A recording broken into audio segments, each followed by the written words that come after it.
Assalamualaikum warahmatullahi wabarakatuh. Halo teman-teman semuanya.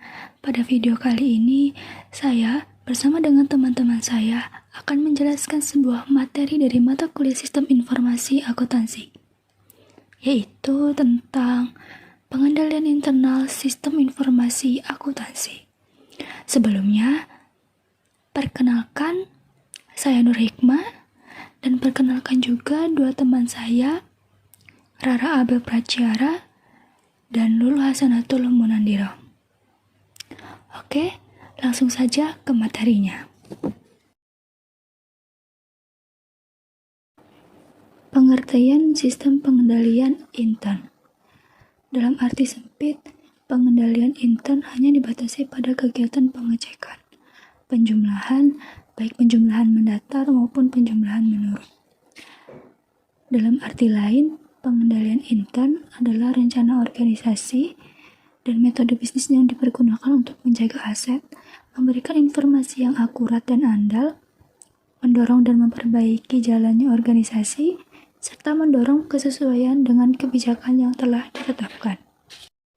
IAPI mendefinisikan pengendalian intern sebagai suatu proses yang dijalankan oleh Dewan Komisaris, manajemen dan personil lain, entitas yang didesain untuk memberikan keyakinan memadai tentang pencapaian tujuan perusahaan, yaitu keandalan pelaporan keuangan, efektivitas dan efisiensi operasi, dan kepatuhan terhadap hukum dan peraturan yang berlaku.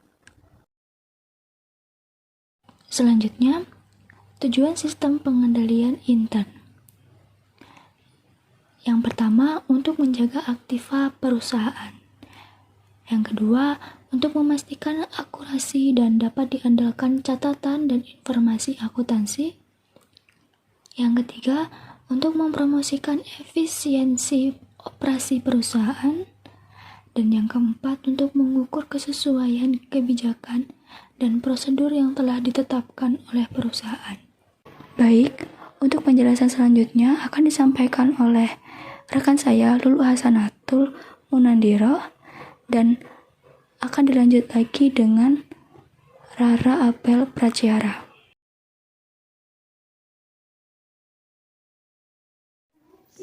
Fungsi dari pengendalian internal. Pengendalian internal memiliki 3 fungsi penting.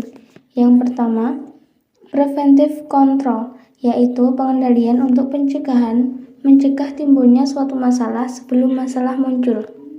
Yang kedua, detective control, yaitu pengendalian untuk pemeriksaan, dibutuhkan untuk mengungkap masalah begitu masalah tersebut muncul. Yang ketiga, corrective control, yaitu pengendalian korektif, memecahkan masalah yang ditemukan oleh pengendalian untuk pemeriksaan.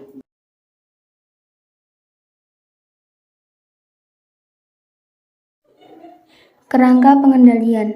Kerangka pengendalian ada 2. Yang pertama, kerangka COBIT atau Control Objective for Information and Related Technology. COBIT adalah kerangka komprehensif yang membantu perusahaan mencapai tujuan tata kelola manajemen TI. Kelengkapan ini merupakan kekuatan COBIT dan menekankan pada penerimaan internasional untuk mengelola dan mengendalikan sistem informasi. Yang kedua, kerangka pengendalian COSO atau Committee of Sponsoring Organization adalah kelompok sektor swasta yang terdiri atas Asosiasi Akuntansi Amerika, AICPA, Institute of Internal Auditors, Institute of Management Accountant, and Financial Executive Institute. COSO menerbitkan Internal Control Integrated Framework yang diterima secara luas sebagai otoritas untuk pengendalian internal yang digabungkan ke dalam kebijakan, peraturan, dan regulasi yang digunakan untuk mengendalikan aktivitas bisnis. Lingkungan internal. Lingkungan pengendalian terdiri dari faktor-faktor berikut. Yang pertama, komitmen atas integritas dan nilai-nilai etika. Yang kedua, filosofi pihak manajemen dan gaya beroperasi. Yang ketiga, struktur organisasi. Yang keempat, komite audit dewan komisaris atau board of director. Yang kelima, metode memberikan otoritas dan tanggung jawab. Yang keenam, kebijakan dan praktik-praktik dalam sumber daya manusia. Yang ketujuh, pengaruh-pengaruh eksternal. Materi selanjutnya yaitu sistem pengendalian internal pengiriman barang pada perusahaan jasa ekspedisi. Studi kasus pada PT Tiki, Jalur Nugraha Eka Kurir Cabang Serang. Analisis pengendalian internal yang dilakukan oleh peneliti bersumber pada framework yang dikembangkan oleh Committee of Sponsoring of the Tradeway Commission yang terbagi menjadi 5 elemen, yaitu yang pertama lingkungan pengendalian, yang kedua penilaian risiko, yang ketiga informasi dan komunikasi, yang keempat aktivitas pengendalian, dan yang terakhir yaitu pengawasan. Yang pertama yaitu lingkungan pengendalian. Lingkungan pengendalian sendiri dibagi menjadi 5. Yang pertama yaitu komitmen terhadap integritas dan nilai etika. Hal ini dibuktikan dengan sudah adanya nilai dasar dan peraturan yang menjadi pedoman terkait etika dalam perusahaan. Selain itu, PT Tiki Jalur Nugraha Eka Kurir Cabang Serang memberlakukan sanksi bagi tindakan pelanggaran yang bertujuan agar peraturan yang telah dibuat dapat dipatuhi. Kemudian yang B, melaksanakan tanggung jawab pengawasan. PT Tiki Jalur Nugraha Eka Kurir Cabang Serang telah melakukan tanggung jawab pengawasan melalui komite audit. Komite audit bertanggung jawab langsung kepada Dewan Direksi untuk melakukan audit baik pada pusat maupun cabang secara rutin. Tugas dari internal audit PT Tiki Jalur Nugraha Eka Kurir adalah melakukan inspeksi rutin yang bersifat umum dan berkala serta melakukan investigasi apabila terdapat kasus penyelewengan dan manipulasi. Sedangkan untuk proses pengawasan rutin, terdapat aktivitas operasional yang dilakukan oleh Operational Section Head dan akan dievaluasi oleh Branch Head.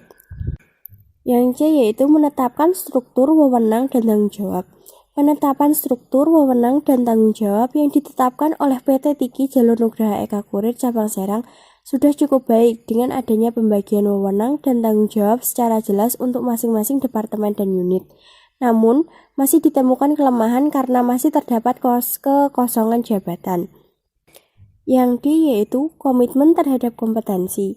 Hal ini dibuktikan dengan adanya kebijakan terkait rekrutmen karyawan baru dan pelatihan. Selanjutnya yang terakhir yaitu mendorong akuntabilitas kinerja. Hal ini dibuktikan dengan diterapkannya penilaian kinerja, pemberian intensif, dan penghargaan. Elemen yang kedua yaitu penilaian risiko. Analisis penilaian risiko pada PT Tiki Jalur Nugraha Eka Kurir Cabang Serang didasarkan pada prinsip internal control yang meliputi A. Menentukan tujuan. Visi dari perusahaan adalah untuk menjadi perusahaan rantai pasok global terdepan di dunia. Sedangkan misi perusahaan adalah untuk memberi pengalaman terbaik kepada pelanggan secara konsisten. PT Tiki Jalur Nugraha Eka Kurir telah menetapkan tujuan secara jelas, sehingga memungkinkan dalam mengidentifikasi dan menilai risiko yang dihadapi dalam upaya pencapaian tujuan tersebut. B. Mengidentifikasi dan menganalisis risiko. Dari kebijakan-kebijakan yang diterapkan menunjukkan sudah terdapat upaya dalam mengidentifikasi dan mengelola risiko. Kebijakan-kebijakan ini diantaranya sebagai berikut. Asuransi terhadap kiriman, packing kayu terhadap kiriman yang mudah rusak, dan yang terakhir barang kiriman yang tidak dapat dikirim. Kemudian yang C yaitu mengelola risiko perubahan. Risiko bisa saja muncul akibat adanya perubahan baik dari lingkungan internal maupun eksternal. Setiap perubahan tersebut akan menimbulkan risiko-risiko yang lain. Elemen yang ketiga yaitu aktivitas pengendalian. Analisis aktivitas pengendalian pada PT Tiki Jalur Nugraha Eka Kurir Cabang Serang didasarkan pada prinsip internal control yang meliputi A. Mengembangkan kegiatan pengendalian. Aktivitas pengendalian yang sudah diterapkan oleh PT Tiki Jalur Nugraha Eka Kurir Cabang Serang meliputi 1. Pemisahan tugas, 2. Pengendalian atas akses, 3. Pengendalian atas pemrosesan informasi, dan yang terakhir penilaian kinerja. Kemudian yang B, mengembangkan kontrol umum atas teknologi. PT Tiki Jalur Nugraha Eka Kurir telah menggunakan teknologi dalam mendukung proses operasional pengiriman barang. Dan yang terakhir, merinci ke dalam kebijakan dan prosedur. Secara keseluruhan, pada pelaksanaan di PT Tiki Jalur Nugraha Eka Kurir, Cabang Serang sudah terdapat kebijakan yang mengatur secara keseluruhan. Kebijakan ini tertuang dalam peraturan-peraturan yang telah ditetapkan dan tertulis pada buku saku karyawan. Elemen yang keempat yaitu mengenai informasi dan komunikasi. A. Penggunaan informasi yang relevan. Perusahaan memperoleh atau menghasilkan dan menggunakan informasi yang relevan untuk mendukung berkomunikasinya seluruh komponen pengendalian internal. Yang B. Komunikasi internal yang efektif. Perusahaan mengkomunikasikan informasi secara internal, termasuk di dalamnya tujuan dan tanggung jawab terhadap pengendalian internal untuk mendukung berfungsinya seluruh komponen pengendalian internal. Yang C yaitu komunikasi eksternal yang efektif. Dalam berkomunikasi dengan pihak eksternal, PT Tiki Jalur Nugraha Eka Kurir memiliki situs resmi dan aplikasi untuk smartphone bernama MyJNE yang menjadi media komunikasi. Dan yang terakhir yaitu elemen pemantauan. Elemen pemantauan sendiri terbagi menjadi dua, yaitu A. Evaluasi berkelanjutan dan atau terpisah. Evaluasi berkelanjutan pada PT Tiki Jalur Nugraha Eka Kurir Cabang Serang dilakukan dalam beberapa periode. Tujuan dari evaluasi ini untuk memantau pencapaian dari target kinerja masing-masing departemen atau unit dan mengetahui permasalahan yang dihadapi. Dan yang B yaitu melaporkan dan tindak lanjut setiap kekurangan. PT Tiki Jalur Nugraha Eka Kurir Cabang Serang selalu menerima setiap saran dan rekomendasi yang diberi. Setiap saran dan keluhan dari customer yang masuk melalui Departemen Pelayanan Pelanggan akan ditampung dan akan dianalisis terlebih dahulu dan kemudian akan menjadi bahan evaluasi untuk sesegera mungkin dilakukan tindak lanjut demi pencapaian yang lebih baik. Target kinerja juga dilakukan evaluasi atas pencapaiannya dan apabila terdapat kekurangan, maka pihak manajemen akan mengkaji kembali apa yang menjadi kendala dan diawasi secara berkelanjutan. Baik teman-teman, itulah penjelasan dari kelompok kami. Nah, dari penjelasan tersebut dapat diambil kesimpulan bahwa pengendalian internal dalam sistem informasi akuntansi merupakan suatu proses yang dipengaruhi oleh sumber daya manusia dan teknologi informasi yang dirancang untuk membantu sebuah organisasi atau perusahaan untuk mencapai tujuannya masing-masing. Pengendalian ini memiliki 3 fungsi, yaitu 1. Preventive control, 2. Detective control, dan 3. Corrective control. Terdapat 2 kerangka pengendalian, yaitu kerangka COBIT atau Control Objective for Information and Related Technology, dan kerangka pengendalian COSO atau Commit of Sponsoring Organization. Mungkin itu saja dari kelompok kami, kurang dan lebihnya kami mohon maaf. Terima kasih kepada teman-teman semua yang sudah menonton video ini sampai akhir. Sampai jumpa di video selanjutnya. Bye!